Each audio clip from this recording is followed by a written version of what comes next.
Je pense qu'on a en fait, pas qu'aujourd'hui, mais je pense que historiquement, on a toujours eu besoin de nouvelles générations de sociétés civiles qui est active dans différents domaines, que ce soit dans la culture, dans le domaine social, euh, qui, qui s'engagent dans la société d'une manière générale. Et à mon avis, c'est pour plusieurs raisons. Déjà, parce que la nouvelle génération, c'est vraiment aussi le nouveau souffle. C'est vraiment une nouvelle émanation d'une nouvelle voix. Ça veut dire qui représente aussi la société à un certain moment. Et ça, c'est très important et c'est nécessaire pour la vitalité, pour la continuité d'une société qui évolue.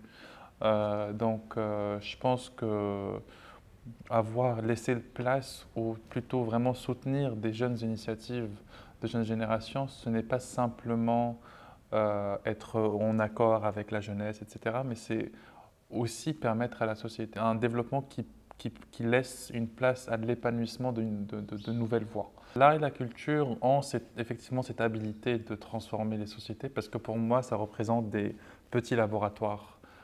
Bon, petits parce que ça dépend on va dire, des initiatives qui sont prises, mais c'est pour moi les espaces d'expression d'une nouvelle société. Donc pour moi, ces espaces, ces bulles de créativité qui sont créées à partir de ces espaces d'expression, des espaces artistiques, sont le moteur d'une nouvelle société. Ce n'est pas juste une petite expression un peu farfelue d'un groupe de personnes, mais en fait c'est vraiment pour moi des laboratoires à partir duquel on repense le futur et on repense ce que serait la société de demain. Il n'est pas souvent facile pour nous d'exercer ce qu'on fait dans notre contexte, tout simplement, parce que le cadre administratif, il est difficile, le cadre sociétal, il est aussi parfois très difficile. Et donc, si on n'est pas persistant par rapport à ça, si on n'a pas voilà, une idée plus claire et si on ne persiste pas dans cette idée, ça devient compliqué. L'autre chose que j'ai envie de dire, c'est que aussi, c'est-à-dire c'est pas grave si une expérience ne dure pas 15-20 ans. S'il y a un collectif qui s'est créé, une organisation qui s'est créée et qui a duré 3-4 ans, bah, ce n'est pas du temps perdu.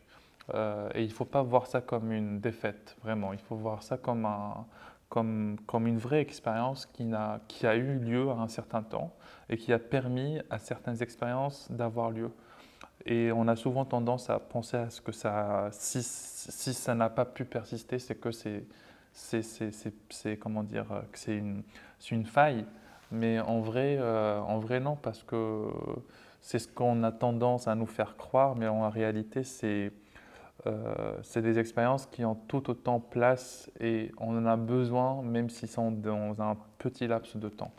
Donc la persistance, c'est ne pas avoir peur de, à un moment donné, laisser tomber une chose et de repartir sur un autre truc parce que c'est important pour la vitalité, pour la continuité des projets.